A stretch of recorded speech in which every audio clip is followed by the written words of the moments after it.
નમસ્કાર વિદ્યાર્થી મિત્રો, આપણે વિદ્યુત રસાયણ જે છે એમાં આપણે આગળનો ભાગ જોયો હતો. તો હવે પછી વિદ્યુત રસાયણ જે છે એની અંદરનો આપણો હવેનો પોઈન્ટ જે છે એ જોવો છે કે આપણું જે વિદ્યુત વિભાજ્ય દ્રાવણો છે, વિદ્યુત વિભાજ્ય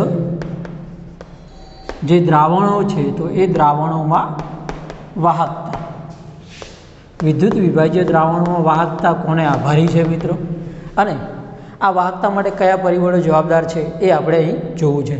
તો દ્રાવણોમાં વાહકતા જોઈએ એ પહેલાં આપણે કઈ વાહકતા જાણીએ છીએ, તો આપણે આયનીય વાહકતા વિશે થોડું જાણીએ છીએ. તો એની વાત કરીએ અને એના ઉપરથી આપણે દ્રાવણની વાત કરીશું. તો આયનીય વાહકતા જે છે એની તમને થોડી હિન્ટ આપું, અને આમાંથી જે છે ગુજકેટ લેવલના કે નીટ લેવલના કયા પ્રશ્નો પૂછાય છે એ તમને હું કહીશ. આયનીય વાહકતા કોને કહીશું? તો આપણે જનરલી આયનીય વાહકતા જે છે આયનીય વાહકતા જે છે દ્રાવણોની વાહકતા છે. અહીંયા આપણે પહેલી વાત કરવી છે ધાત્વીય વાહકતાની. આપણે કેવું છે ધાત્વીય વાહકતા એટલે કે ધાતુમાં વાહકતા. પછી આપણે દ્રાવણ છે એમાં જે વાહકતા છે એને આયનીય વાહકતા કહીશું. તો ધાત્વીય વાહકતા એટલે કે આપણી જે ધાતુઓ છે, તો આપણે જે તાર લઈએ છીએ, કોપરનો તાર છે, એલ્યુમિનિયમનો તાર છે, તો આ બધા તાર જે છે એનાથી જે વાહકતા જોઈએ છે એ શું છે? ધાત્વીય વાહકતા. તો એ વાહકતાનું બીજું નામ શું છે? ઇલેક્ટ્રોનીય વાહકતા.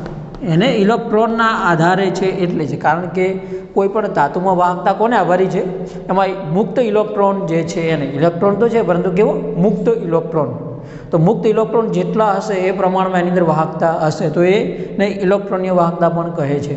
તો એની ઉપર અસર કરતા પરિબળો જે છે ઇલેક્ટ્રોનીય વાહકતા જે છે એમાં મહત્વનો ભાગ કોણ ભજવે છે? તો આપણી જે ધાતુ છે ધાતુનો સ્વભાવ. તો આપણે કહીશું કે ધાતુનો સ્વભાવ જે છે એટલે કે એની પ્રકૃતિ જે છે કે ધાતુ કેવી છે. આપણી ધાતુ જે છે એ લોખંડ છે, કોપર છે, એલ્યુમિનિયમ છે, જેવો તાર હશે એ પ્રમાણેની વાહકતા હશે. તો આપણે જનરલી કહીએ છીએ કે કોપર જે છે એ તારનો ઉપયોગ કરીએ છીએ તો એમાં વાહકતા સારી છે. તો એવી રીતના જે તે ધાતુઓ વાહકતા દર્શાવે છે, તો એ ધાતુનો સ્વભાવ જે છે એ પણ જવાબદાર છે. બીજી આપણે કહીએ તો અંદર જે છે એ ધાતુનો સ્વભાવ, પણ ધાતુમાં ઇલેક્ટ્રોન કેટલા છે તો એના સંયોજકતા. તમને અહીં કહ્યું છે કે એની અંદર જે છે એ સંયોજકતા જે કોષ છે, તો સંયોજકતા કોષમાં રહેલા ઇલેક્ટ્રોન જે છે પ્રતિ પરમાણુ કેટલા છે એ જે છે આપણે કહીએ તો પ્રતિ પરમાણુ સંયોજકતા કોષમાં ઇલેક્ટ્રોન કેટલા છે તો એ પણ જવાબદાર બને છે. અને ત્રીજો પોઈન્ટ એ કહે છે કે તાપમાન જે છે, તો તાપમાનના કારણે પણ વાહકતામાં ફેરફાર થઈ શકે છે. તો જનરલી ધાતુઓ જે છે એની અંદર શું કરશું? તો તાપમાન વધે તો વાહકતા ઘટશે. આપણે કહીએ છીએ કે તાપમાન જે છે, તો ધાતુઓમાં કહી છે કે ધાતુ જે છે એની અંદર જો જોવું હોય તો તાપમાન વધે તો વાહકતા શું થશે? તો વાહકતા ઘટશે. આનું કારણ શું છે? તો કારણ આપણે કહીએ છીએ કે કોઈ પણ ધાતુ જે છે એનું ટેમ્પરેચર હાઈ થવાથી એના અંદર અણુઓ જે છે એમની પાસે જે છે એ ધારો કે ઇલેક્ટ્રોન જે છે આપણો કોઈ પણ આ રીતે ધાતુ છે એની અંદર રહેલા બધા પરમાણુઓ છે, તો આ જે છે એ પરમાણુની અંદર શું છે? તો કેન્દ્રની અંદર જે પ્રોટોન, ન્યુટ્રોન છે અને આજુબાજુ ઇલેક્ટ્રોન છે, તો આ ઇલેક્ટ્રોન મુક્ત ઇલેક્ટ્રોનની સંખ્યા જેટલી વધારે હશે સંયોજકતા કોષમાં એટલે આપણને વાહકતા મળશે.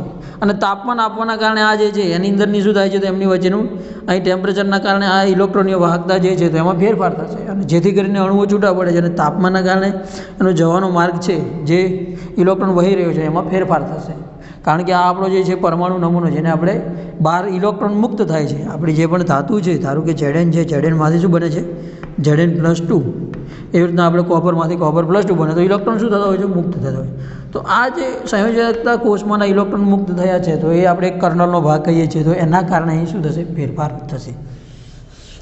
આ વાત થઈ ધાતુઓની. અને ધાતુઓની વાહકતા જે છે એના આધારે આપણે વાહક, અવાહક, અર્ધવાહક એવું આપણે ભાગ પાડીએ છીએ. હા, તો આપણે વાહક, અવાહક અને અર્ધવાહકની વાત જે કરીએ છીએ તો એ જ કારણ કે કેમ કે અંદર વાહકતા જે છે કેવી છે, તો આપણે દ્રાવણમાં વાત કરવી છે. આપણો પોઈન્ટ શું છે? દ્રાવણો વાહકતા. કારણ કે આપણું કોઈ પણ વિદ્યુત વિભાજ્ય દ્રાવણ બનશે તો દ્રાવણની વાહકતા છે એને શું કહેવાય છે? આયનીય વાહકતા. આ જે છે એ આપણી કઈ છે? આયનીય વાહકતા. કેમ? કારણ કે આ વાહકતા કોને આભારી હતી? ધાતુઓમાં ઇલેક્ટ્રોનને આભારી છે. જ્યારે અહીં વાહકતા કોને આભારી છે? આયનોને આભારી છે.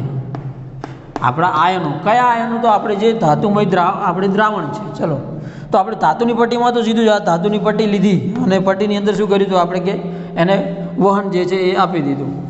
પણ અહીં જે છે, અહીં શું છે? આપણે જે દ્રાવણ લીધું છે આપણું, તો દ્રાવણ કયું છે? વિદ્યુત વિભાજ્ય દ્રાવણ છે. તો આ વિદ્યુત વિભાજ્ય દ્રાવણ જે છે એની અંદર આયનો હોવા જરૂરી છે. પોઝિટિવ અને નેગેટિવ આયનો હશે તો આપણે બે ધ્રુવ મૂકેલા છે, બરાબર ને? તો આમાં વાહકતા જે છે આપણને કઈ રીતે ખબર પડશે? આયનો હશે તો આયનો નહીં હોય તો વાહકતા નહીં મળે. એટલે આ જે છે આયનને આભારી છે, એટલે એ આયનીય વાહકતા છે, એટલે જેને આયનો જે છે એ જવાબદાર છે. હા, એની અંદર જે છે એ આપણે પરિબળો કહીએ તો પરિબળોમાં તો મેન તો આપણે જે વિદ્યુત વિભાજ્ય લીધો છે, તો આપણે અહીં કહીશું કે આપણો વિદ્યુત વિભાજ્ય જે આપણો છે, બરાબર ને, એનો સ્વભાવ, વિદ્યુત વિભાજ્યનો સ્વભાવ કેવો છે, તો એના કારણે એની વાહકતા જે છે સ્વભાવ અથવા તો પ્રકૃતિ જે કહીએ છીએ, તો એ જે છે જવાબદાર બને છે. બીજું તમને કે આપ્યું છે એ પ્રમાણે કહીએ તો અહીં જે છે એ આપણે વિદ્યુત વિભાજ્ય જે આપણે લીધેલો છે, તો એ અંદર ઓગળે છે, તો એના બાદ એના આયનો છૂટા પડે છે. જેમ કે NaCl અંદર ઓગાળો છો આપણે, મીઠું જે છે તો Na+Cl- બને છે. તો એ આયનો જે છે એમના કદ, કારણ કે તમે NaCl ઓગાળો છો, HCl ઓગાળો છો, BaCl2 છે, શું નાખો છો અને એનું કદ કેવું છે, તો આયનો જે છે આયનોના કદ પણ જવાબદાર બને છે. અને સાથે સાથે એ આપણા જે છે એ આપણું વિદ્યુત વિભાજ્ય છે એ દ્રાવક સાથે કેવો ભળે છે, જેને કહેવાય છે એનું દ્રાવક યોજન, એનું સોલ્વેશન જનરલી, કે એ બંનેનું ઇન્ટરેક્શન કેવું છે એકબીજા સાથે, એ કેવા હળી મળીને અંદર રહેલા છે. તો એ આપણો દ્રાવક છે એ પણ જવાબદાર બનશે, કારણ કે દ્રાવ્ય અને દ્રાવક વચ્ચે કેવો સંબંધ બને છે અને એના આધારે પણ આપણે કહી શકીએ એની વાહકતામાં ફરક પડે છે, તો એ પણ છે. તો અહીં આપણે કહ્યું કે જેમ દ્રાવક જે છે એ જવાબદાર બને છે, તો આપણે કહીએ દ્રાવકનો સ્વભાવ પણ જવાબદાર છે. તો આપણે કહીશું કે દ્રાવકનો સ્વભાવ, જેમ કે આપણે જે છે એ મોટા ભાગે તો આપણું દ્રાવક તરીકે પાણી જ લેતા હોઈએ છીએ, બરાબર ને? તો આપણને વાહકતા જોવા મળે, પાણીના બદલે આપણે બીજું કોઈ લઈએ, ધારો કે ઓઇલ લઈએ, કોઈ બેન્ઝીન લઈએ, ટોલ્યુન લઈએ, તો એમાં શું થશે? ડિફરન્ટ થશે, વાહકતામાં ફરક પડશે. એટલે દ્રાવકનો સ્વભાવ પણ જવાબદાર છે. સાથે સાથે દ્રાવકનો સ્વભાવ અને એની સ્નિગ્ધતા, એની સ્નિગ્ધતા કેવી છે એ પણ શું છે? જવાબદાર છે. કારણ કે એ જે છે દ્રાવક કેટલો સ્નિગ્ધ છે, બરાબર ને, એકબીજા સાથે જકડાયેલો છે. એટલે કે આપણે જનરલી પાણી જોઈએ છે અને તેલ જોઈએ છે, ઓઇલ જે છે, બરાબર, અથવા ઘી તેલ લઈએ, તો એમાંથી તમે કહી શકો કે એની સ્નિગ્ધતા જે છે, જાડાઈ વધારે છે, અહીં પાણીની ઓછી છે, તો એ પણ જવાબદાર બને છે. અહીં પણ જે છે એ બીજો આપણે મુદ્દો કહેવાય કે દ્રાવકનો સ્વભાવ જે છે, તો સાથે સાથે આપણું વિદ્યુત વિભાજ્ય જે લીધેલો છે એની સાંદ્રતા, આપણો વિદ્યુત વિભાજ્ય જે છે એ ઓગાળ્યો છે, પણ કેટલો? તો વિદ્યુત વિભાજ્યની સાંદ્રતા છે એ પણ અસર કરે છે. કારણ કે આપણે દ્રાવણ 1 મોલર લઈએ છીએ, 2 મોલર લઈએ છીએ, 4 મોલર લઈએ છીએ, સાંદ્રતા વધશે, આયનોની સંખ્યા વધશે. તો આપણે પાછળનો પણ પોઈન્ટ છે કે સાંદ્રતા કઈ રીતે જવાબદાર છે અને દ્રાવણ જે છે મંદ થાય તો એના પર કેવી અસર થાય છે વાહકતા ઉપર, તો વિદ્યુત વિભાજનની સાંદ્રતા જે છે એ પણ જવાબદાર બને છે. અહીં તાપમાન આપ્યું છે, તો તાપમાન પણ જવાબદાર બનશે કે તાપમાન થતાં શું થાય, તો અહીં જેમ હતું કે તાપમાન જે છે એ વધે છે, ધાતુમાં એવું કહ્યું હતું કે તો ધાત્વિય વાહકતા શું થાય છે? ઘટે છે. પરંતુ તાપમાન વધવાની સાથે અહીં જે છે, અહીં કન આપણે કહીશું કે જે છે વાહકતા ઘટે છે, પરંતુ અહીં જે છે એ તાપમાન વધતા આયનીય દ્રાવણ જે છે એની અંદર, તો તાપમાન વધવાની સાથે આયનીય વાહકતામાં શું થાય છે? તો અહીં કન આયનીય વાહકતા જે છે એમાં શું જોવા મળે છે? વધારો જોવા મળે છે. તાપમાન વધે તો આયનીય વાહકતામાં વધારો જોવા મળે છે. જેમ કારણ કે તાપમાન આપવાની સાથે આયનોની ગતિ ઉર્જા વધશે, ગતિ ઉર્જા વધશે તો એકબીજા સાથે જે છે એ ધન અને ઋણ આયનો જે છે, તો એ એનોડ અને કેથોડ જે છે આપણા ધ્રુવો એના તરફ દોડવાનો પ્રયત્ન કરશે અને આ રીતે શું છે? વાહકતામાં વધારો કરે છે. બીજું અહીં શું યાદ રાખો છો કે જે ધાત્વિય વાહકતા છે, હા, એની અંદર આપણે કહી શકીએ કે આની અંદર વહન થયું ઇલેક્ટ્રોનનું, તો આનું જે છે એ સંગઠન જે છે, એટલે કે એની રાસાયણિક જે પ્રક્રિયાઓ છે તો કશું થશે નહીં, એટલે કે એના સંગઠનમાં કોઈ ફેર પડતો નથી, સંગઠનમાં કોઈ ફેરફાર થતો નથી. કઈ રીતે? તો આપણે કહી શકીએ કે ફેરફાર થતો નથી. હા, તમે જુઓ છો કે આપણે ઇલેક્ટ્રિસિટી જે છે એમાં આપણે પ્લગ જે છે, બરાબર ને, એ જોડી અને આપણે કોઈ સ્ત્રી છે, આપણું ટીવી કેબલ છે કે એ બધા શું કરીએ? આપણે લગાવીએ છીએ, તો શું એ આપણે સતત 1 વર્ષ 2 વર્ષ કે 5 વર્ષ વાપરીએ છીએ, તો એના પ્લગ જે છે આપણો તો તાર છે એમાં કોઈ ફરક પડે છે? નહીં. આપણે ઇલેક્ટ્રિસિટીનો માટેનો તાર છે, તો આપણે ફેનની સ્વિચ ચાલુ કરીએ તો એમાં શું થયું? ઇલેક્ટ્રોનનું વહન શરૂ થઈ ગયું અને આપણો ફેન ચાલુ થઈ ગયો. એ જ રીતે આપણી ટ્યુબલાઇટ ચાલુ થઈ ગઈ, તો શું એના સંગઠનમાં કોઈ ફેર પડે છે? નહીં. તો ઇલેક્ટ્રોનની વાહકતા છે એના સંગઠનમાં કોઈ ફરક પડતો નથી, એની રાસાયણિક રીતે એ જે છે જેવો છે તેવો જ રહે છે. પણ અહીં કન જે છે આયનીય વાહકતા છે, તો આયનોના કારણે છે, તો અહીં કન સંગઠનમાં ફરક પડે છે. અહીં કન જે છે એ સંગઠનમાં ફરક, તો અહીં કન જે છે ફેરફાર જોવા મળે છે. હા, તો આ જે છે આપણા માટે મહત્વનું છે, સંગઠનમાં ફેરફાર થાય છે એટલે તો આપણે આયનીય વાહકતાને વિશેષ ભણીશું. કેમ? કારણ કે આપણે જે પાત્ર લીધેલું છે એમાં એક એનોડ અને એક કેથોડ છે, અંદર જે આપણો વિદ્યુત વિભાજ્ય લીધો છે, તો એના આધારે આપણે જે છે એ કોઈ ધાતુ મેળવવી છે તો એ એમાં ઉપયોગી બને. કેમ? કારણ કે સંગઠન એનું જે છે અહીં આપણે દ્રાવણ લીધું હતું કોપર સલ્ફેટનું, તો કોપર સલ્ફેટ જે છે એમાંનો Cu+2 છે, તો આપણને કન્વર્ઝેશન શામાં આપે છે, માનો કે Cuમાં, તો આપણને જો કોપર મળે છે, તો સંગઠનમાં ફેરફાર જોવા મળે છે. તો આ બાબતો જે છે આપણને અહીં શરૂઆત સમજાય કે વિદ્યુત વિભાજ્ય આપણું દ્રાવણ છે, તો જેનું વિદ્યુત વિભાજન થઈ શકે છે એવા દ્રાવણો છે એમાં વાહકતા, તો એમાં વાહકતા આ પરિબળો પર આધાર છે. હા, તમારા જે છે એ પ્રશ્ન જે છે નીટનો કે એમાં જે છે તો આ ચારમાંથી જે ઓપ્શન મૂકેલા કોઈ એક કયો નથી, કયો છે, તો કઈ રીતે છે, અથવા તાપમાન જે છે, ખાસ આને સમજો કે કોણ તાપમાનના આધારે શું ફરક પડે છે અને કયા પરિબળો જવાબદાર છે. બીજું અહીં તમને કોષ્ટક પણ NCERT બુકમાં આપેલું છે કે વાહક, અવાહક ને અર્ધવાહક જે છે, બરાબર ને, તો એમાં તમારે કોઈ ગોખવાની જરૂર નથી, એને ખાલી તમારે પોઈન્ટ સમજવાનો છે કે એની વાહકતા જે આપણે ધન ઘાત બતાવી છે, તો એની અંદર જે છે શું બતાવે છે કે વાહકો છે, જનરલી એની વચગાળાના અર્ધવાહકો, અને જે માઇનસમાં બતાવે છે એ શું છે, તો એ જે છે એ આપણા અવાહક તરીકે વર્તે છે, બરાબર ને. તો વાહકો, અવાહકો, અર્ધવાહકો વિશે આમ તો નાનપણથી તમે જાણતા આવ્યા છો. હા, પણ હવે અહીં જે છે આપણે વિદ્યુત વિભાજ્ય દ્રાવણોમાં વાહકતા વિચારી લીધી. હવે આ વાહકતા જે છે એમાં શું અસર થઈ શકે, વાહકતા જે છે એના માટે કોણ જવાબદાર છે, અને કયા પરિબળો આપણને નડી શકે છે. તો આ બાબતો જોયા પછી હવે આપણે અહીં તો એ સમજતા પહેલાં આપણે અમુક ટર્મ્સ સમજવા પડે.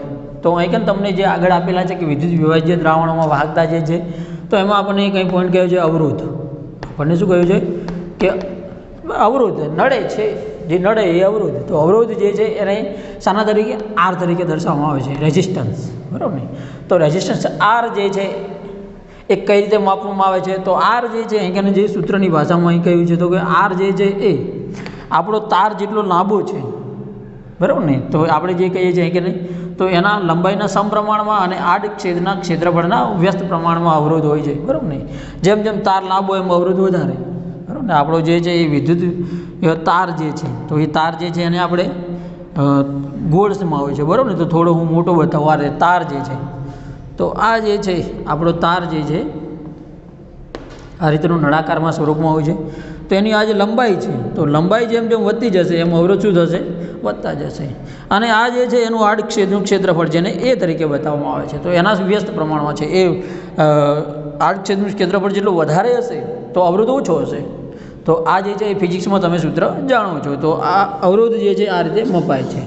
તો અહીં જે છે એ આપણને અવરોધનું જે છે આ સૂત્ર કઈ રીતે મળી છે, તો આના પરથી આર જે છે તો ઇઝ ઇક્વલ ટુ આપણે ચલે છે દૂર કરીએ તો અહીં નવો એક અચળાંક મૂક્યો છે, તો જેને શું કહે છે, અવરોધકતા.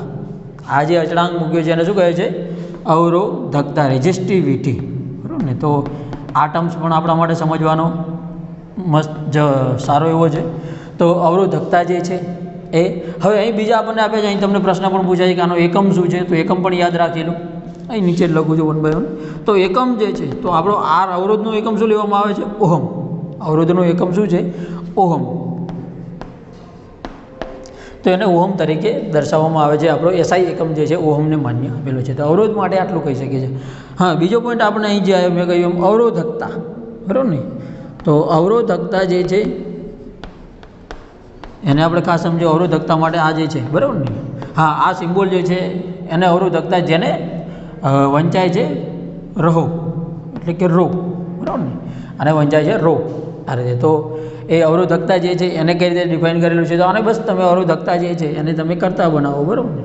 તો તમે આના પરથી કહી શકો છો કે આર અહીં જે છે તો આર ઇન્ટુ એ અપોન એલ. તો આ શું છે, આપણી અવરોધકતા છે. આના માટેનો એકમ પણ તમારે લેવો હોય તો આના માટેનો એકમ જે છે તમને ઇઝીલી મળી જાય છે. કેમ? કારણ કે અહીં જે છે એકમની વાત કરીએ તો આરનો એકમ આપણને ખબર છે અવરોધ છે, અને ઓહમ જે છે એ શામાં છે, તો આડછેદનું એ જે છે એરિયા છે, ક્ષેત્રફળ, તો એ આપણે શામાં લઈએ છીએ, મીટર સ્ક્વેરમાં. અને લંબાઈ જે છે શામાં છે, મીટરમાં છે. તો મીટર સ્ક્વેર અપોન મીટર, તો અહીં શું વધશે, મીટર. તો આપણો અહીં અવરોધકતાનો એકમ જે છે શું આવશે, ઓહમ ઇન્ટુ મીટર. એટલે આપણી રેઝિસ્ટિવિટી જે છે તો એનો એકમ છે ઓહમ ઇન્ટુ મીટર. એકમો આ રીતે સમજી લેવાના એટલે તમે ઇઝીલી કરી શકશો, એને કોઈ ગોખવા નહીં, બરાબર ને. ગોખવાથી આપણને ભૂલ થશે કે મીટર આવે છે, મીટર ઇન્વર્સ કેમ, કારણ કે આગળમાં એ આવશે. જો અવરોધકતા છે, હવે એનો આગળનો એક પોઈન્ટ આપણને આપ્યો છે, તો આ અવરોધ જે છે એના સામે બીજો આપણને ત્રીજો પોઈન્ટ અહીં આપ્યો છે, વાહકતા જે છે, બરાબર ને. તો વાહકતાને જી તરીકે દર્શાવેલ છે, વાહકતા જે છે એને જી તરીકે દર્શાવેલ છે. તો વાહકતા કોને કહેવાય, તો અવરોધના વ્યસ્તને, વાહકતા કહે છે, બરાબર ને. અવરોધ જે છે એના વ્યસ્ત ને કેમ, કારણ કે અવરોધ જેટલો ઓછો એટલી વાહકતા વધારે, બરાબર ને. અવરોધ જેટલો ઓછો છે એટલી વાહકતા વધારે, અને જેટલી આપણી અવરોધ ઓછો હશે તો વાહકતા વધશે, તો સામે અવરોધ વધી ગયો તો વાહકતા ઘટી જશે. તો બસ એના વ્યસ્તને આ કહે છે. તો જી માટે પણ જે છે બસ આ, તો જી માટે આપણે એકમ લેવો હોય, બરાબર ને, તો જી માટેનો એકમ જે છે અહીં એકમની વાત કરવી છે, તો એકમ જે છે શું થશે 1/r. તો આનો એકમ શું થયો મહો ઇન્વર્સ, બરાબર ને, અથવા ઓહમ ઇન્વર્સ, અથવા આને મહો ઊંધી રીતે પણ લખાય છે, આ રીતે લખો તો ઇન્વર્સ, બરાબર આ છે. તો એને આ રીતે આ જે છે એને શું બતાવે છે, તો આને મહો તરીકે, જે ઓહમ હતું એનું ઊંધું મહો, બરાબર ને. તો આ જે છે આપણે શું છે ભાગતા. પણ આના માટે એસા એકમ એક બીજો પણ નવો પણ પોઈન્ટ આપે છે અહીંયા, આને જે છે એ એસ સિમેન્સ તરીકે દર્શાવો. આને જે છે એ શાના માટે, તો સિમેન્સ તરીકે જે છે એ પણ દર્શાવી શકાય છે. તો એસા એકમ હાલ આપણે વાહકતા માટે સિમેન્સ લેવામાં આવે છે, બરાબર ને. હા, ચોથો આપણો પોઈન્ટ જે છે આમાં વાત કરીએ તો અવરોધકતા જેમ હતું એમ અહીં વાહકતા હતું, તો વિશિષ્ટ વાહકતા. અહીં જે છે આપણે શું લઈશું, તો આપણો ચોથો પોઈન્ટ છે અહીં એકમમાં તમારે સમજવામાં આવે છે, તો વિશિષ્ટ વાહકતા. તો વિશિષ્ટ વાહકતા જે છે એના માટેનો સિમ્બોલ શું છે, બરાબર ને. તો એના માટેનો સિમ્બોલ જે છે, જે આપણે આ સૂત્ર લખ્યું હતું, બરાબર ને, તો એના પરથી આપણે જે છે અહીં કને રો માટે આ કહ્યું છે, એમ જી માટેની કિંમત છે 1/r છે, બરાબર ને. તો આપણે પહેલાં અહીં જી માટે લખીએ કે 1/r. તો 1/r જે છે એની કિંમતો શું છે, તો આપણા માટે આરની કિંમત આપણે આ જે છે રો ઇન્ટુ એ, બરાબર ને, અહીં રો ઇન્ટુ એલ. તો આના માટે આવશે રો ઇન્ટુ L/A જે છે, બરાબર ને. અહીં જે છે આપણે આરની કિંમત લખીએ ઇઝ ઇક્વલ ટુ 1/r. આરની કિંમત છે રો ઇન્ટુ L, L/A, બરાબર ને. તો આને આપણે વ્યવસ્થિત ફોર્મમાં લખીએ તો આ ઉપર લઈએ તો 1/ρ ઇન્ટુ A/L જે છે આ બન્યું છે. હવે કે બસ આ 1/ρ જે છે બસ એને શું કહે છે, વિશિષ્ટ વાહકતા. એના માટે નવો અચળાંક લેવામાં આવ્યો તો જી માટે જે છે અહીં લખાય છે. તો 1/ρ છે એને શું કહેવામાં આવે છે, કપ્પા કે. જો એને આ રીતે બતાવવામાં આવે છે કે કપ્પા જે છે અને A/L જે છે. તો આપણો આ જે છે એ કે કપ્પા જે શું છે આપણી વિશિષ્ટ વાહકતા છે. તો બસ 1/ρનો શું છે વ્યસ્ત છે, 1/ρનો જે છે એ વ્યસ્ત છે. હા, અને જે છે એ અહીં હું વધુ સારી રીતે કેના સાપેક્ષે લખું, બરાબર ને. અહીં કપ્પા જે છે તો એને કે એક્ઝેક્ટ આ રીતે નહીં, પરંતુ આ બરાબર આ રીતે એને નોટેશનમાં કરજો એટલે તમને વ્યવસ્થિત આઈડિયા રહે. તો કે કપ્પા જે છે તો આપણો આ કપ્પા થઈ ગયો. કપ્પા માટે કહીએ તો અહીં શું બને છે, ઇઝ ઇક્વલ ટુ કહીએ તો આપણી જી વાહકતા જે છે એસિટી જે છે L/A. આને શું કહેવાય છે L/A, બરાબર ને. તો બસ આપણો આ L/A છે એને શું કહેવાય છે, એ પણ એક નવો આપણને પદ લીધેલો છે. L/A જે છે એ શું છે આપણો કોષ અચળાંક છે. તો કે માટે એવું કહી શકાય છે કે આના માટે જી માટે આપણે કહીએ વાહકતા ગુણ્યા L/A શું છે, એને કોષ અચળાંક નામ આપેલું છે, કોષ અચળાંક. આને થોડું વ્યવસ્થિત સમજવાનું છે એટલે અહીં ખાલી આટલું. તો આ જે છે એ કે કપ્પા જે છે, બરાબર ને. તો વિશિષ્ટ વાહકતાને કપ્પા તરીકે દર્શાવવામાં આવે છે, એના માટે કે લખાય છે અને આપણે કેથી જ બધું નોટેશન કરશું. એનો એકમ જે છે, બરાબર ને. તો અહીં જે છે વાહકતા જીનો એકમ આપણને ખબર છે, બરાબર ને. આનો એકમ અહીં લખું છું. તો જીનો એકમ આપણે સિમેન્સ કહીએ છીએ, એસ સિમેન્સ.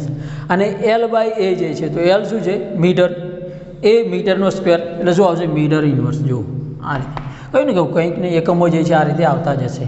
સિમન્સની જગ્યાએ ક્યાંક જે છે, બરાબર ને, મહો ઇન્વર્સ ઓમ જે છે એ હોઈ શકે, અથવા ઓમ ઇન્વર્સ જે છે એ, અથવા મહો એ વાપરી શકો છો.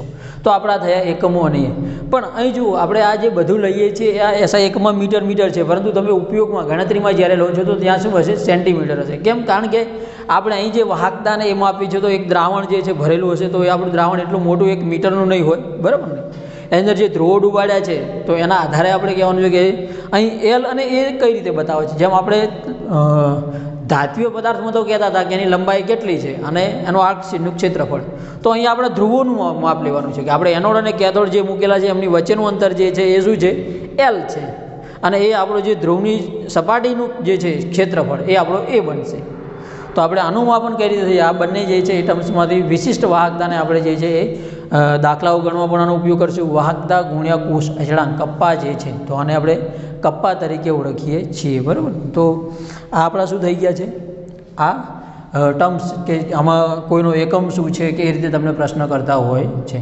તો વાહકતા જે છે એ આ બાબતો ઉપર આધારિત છે અને આના કારણે આપણે વાહકતાનું માપન કરીશું દ્રાવણમાં કે એમાં.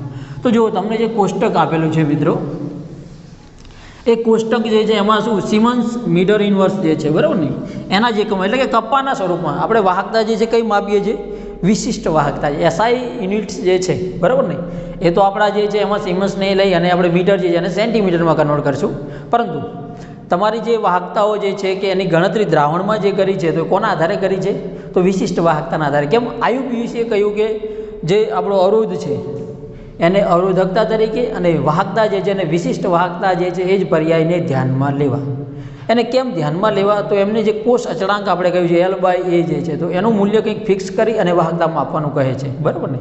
તો એને આપણે જો માપનમાં જોવું હોય તો કઈ રીતે હોય છે એ પહેલાં હા તમને ગુજકેટમાં જે છે વાહક અવાહક અને અર્ધવાહકોની જે થિયરી આપી છે એમાંથી એકાદ પ્રશ્ન જે છે પૂછાતો કે વાહકો જે છે તો અહીં આપ્યું છે પ્રમાણે કે ઘણા જે છે એ ઊંચા તાપમાને એટલે કે 150 કેલ્વિન તાપમાને જે છે એ કેટલાક મિશ્રિત ઓક્સાઇડ જે છે એ પદાર્થો જે છે અને અમુક સિરેમિક પદાર્થો જે છે એ ખૂબ જ ઊંચી વાહકતા જેને અતિવાહકો કહેવાય છે એ ધરાવે છે. તો એનું તાપમાન કેટલું છે, ઊંચું તાપમાન 150 કેલ્વિન. અને નીચા તાપમાને કેટલાક ધાતુઓ જે છે અને અમુક પદાર્થો જે છે ઓક્સાઇડો જે છે એ 0 થી 15 કેલ્વિન જેટલા નીચા તાપમાને અતિવાહક તરીકે જોવા મળ્યા છે. હાલમાં 150 કેલ્વિન તાપમાન જે છે એટલા ઊંચા તાપમાને અતિવાહકો તરીકે સિરેમિક પદાર્થો અને મિશ્ર ઓક્સાઇડો જે છે એ જોવા મળ્યા છે. તો એ પણ ક્યારેક લગભગ તો ગુજકેટમાં પૂછાયેલો છે, તો એ બાબતો યાદ રાખશો. હવે અહીં જે છે મેં તમને કહ્યું કે અવરોધકતાનું એનું માપન કઈ રીતે કરવું છે, બરાબર. તો આપણો આજે છે એમાં વાહકતા કઈ રીતે આધારિત હોય છે, અને હવે આપણો બીજો પોઈન્ટ છે તો માપન જે છે એ. તો આ માપન કઈ રીતે થાય છે, તો આપણે જે કપ્પા લીધો હતો અને અવરોધકતા લીધી હતી તો એ બંનેને ધ્યાનમાં લઈએ તો એના જે સૂત્રો ફરીથી લખું કે અવરોધકતા જે છે તો અવરોધકતા શું હતી, અવરોધકતામાં આપણે રો કહ્યું હતું કે રો ઇઝ ઇક્વલ ટુ, બરાબર ને, R ઇન્ટુ, બરાબર. તો આના માટે આપણે સૂત્ર શું હતું કે A/L જે છે એ, બરાબર. તો આનો એકમ શું થતો, ઓહમ ઇન્ટુ મીટર થતો હતો. અને બીજો આપણો જે પોઈન્ટ છે અવરોધકતાની જેમ વિશિષ્ટ વાહકતા, જેને આપણે વાહકતા ધ્યાનમાં લઈશું. હવે એવું આપણને IUPACએ કહ્યું છે તો વિશિષ્ટ વાહકતા જે છે આપણો શું છે કે કપ્પા છે, બરાબર ને, કપ્પા જે છે તો એના માટે શું આપ્યું છે આપણને વાહકતા ઇન્ટુ કોષ અચળાંક, બરાબર ને. આને હું પહેલાં આ રીતે લખું તો G ઇન્ટુ કોષ અચળાંક શું છે આપણો L/A. જો અહીં R છે અહીં G છે, આનું ઊંધું જ બસ વ્યસ્ત છે, બરાબર. હા, આ જે છે એનું માપન કઈ રીતે થયું, તો શું કરવાનું આપણે હવે એનું માપન જે છે આ L કઈ રીતે લેવાય, A કઈ રીતે લેવાય, તો તમને જેમ કહ્યું તેમ કે આપણું જે પણ પાત્ર છે તો એ પાત્રની અંદર આપણે શું ભરીએ છીએ, વિદ્યુત વિભાજ્ય ભરીએ છીએ. આપણું પાત્ર જે છે એમાં આપણે વિદ્યુત વિભાજ્ય ભર્યો છે. આ વિદ્યુત વિભાજ્યમાં આપણે શું કરીએ છીએ, તો આપણે આપણા ધ્રુવને ડૂબાડીએ છીએ. આપણો જે ધ્રુવ છે એને શું કરીએ છીએ, ડૂબાડીએ છીએ. તો આપણું આ પાત્ર જે છે એની અંદર શું કર્યું છે, આપણો ધ્રુવ જે છે, બરાબર ને, આ રીતે ડૂબાડેલો છે.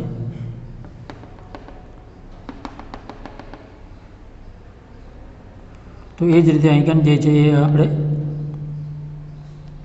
આની બાજુમાં જ બનાવી દઈએ તો એક્ઝેક્ટ ફોર્મમાં આવી જાય.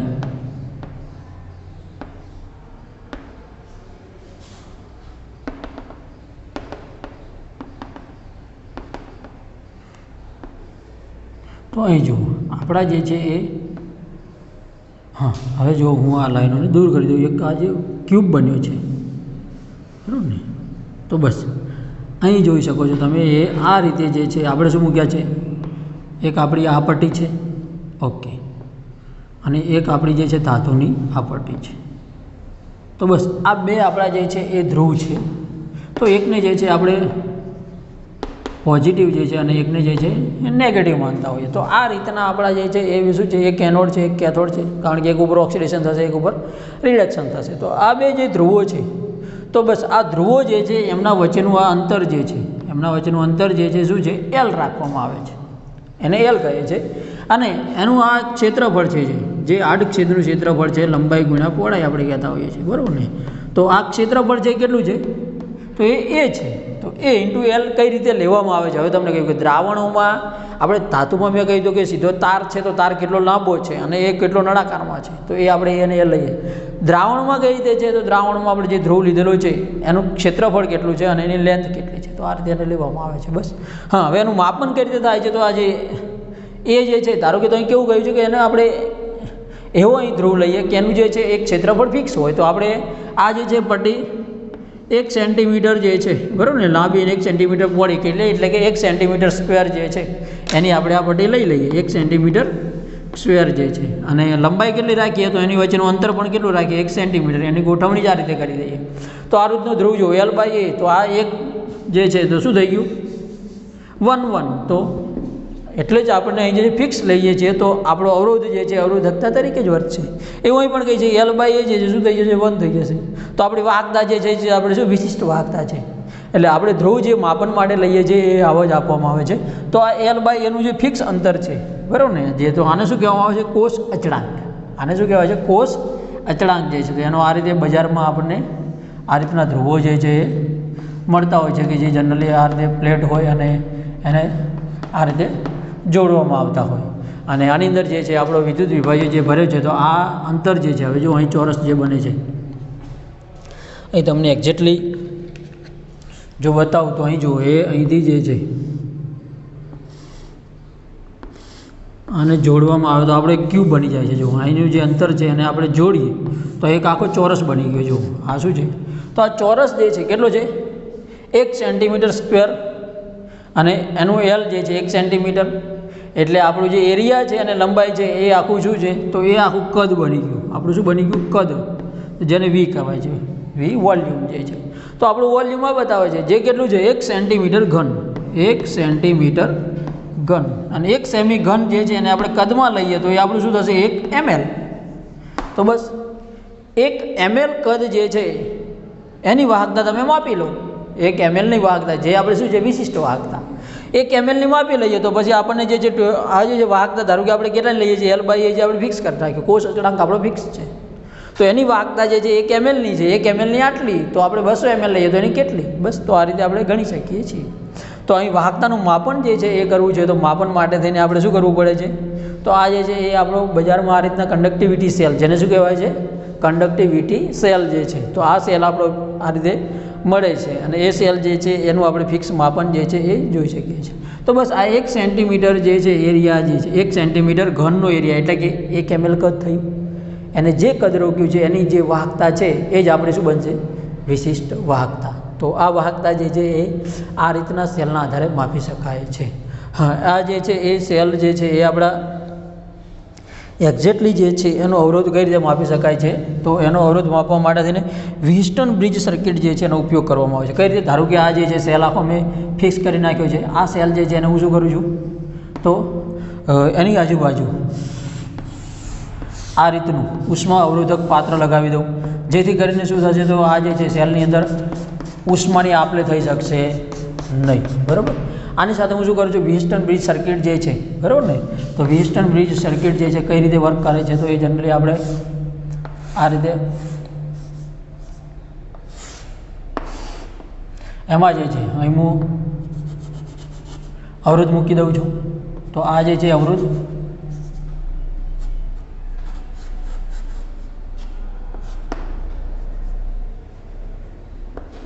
તો આ રીતે જે છે એના અવરોધ નોન છે અને આ અવરોધ જે છે, બરાબર ને, એને હું અહીં જોઈન કરી દઉં છું.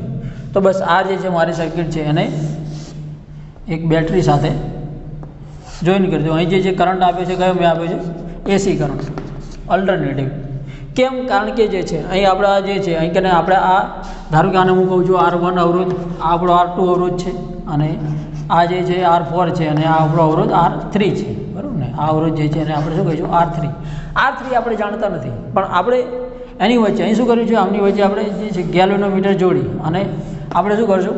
તો એની દિશા જોતા જઈશું. બરાબર ને. તો અહીં જે છે તમે અંદર વિદ્યુત પ્રવાહ જે છે એ આપણે કરંટ આપી દો, કરંટ આપ્યો, અહીં જે છે એ આખી વ્હિસ્ટન બ્રિજ સર્કિટ જોડાઈ ગઈ. તો આનો અવરોધ જે છે, બરાબર ને, એ આપણે માપી લઈશું.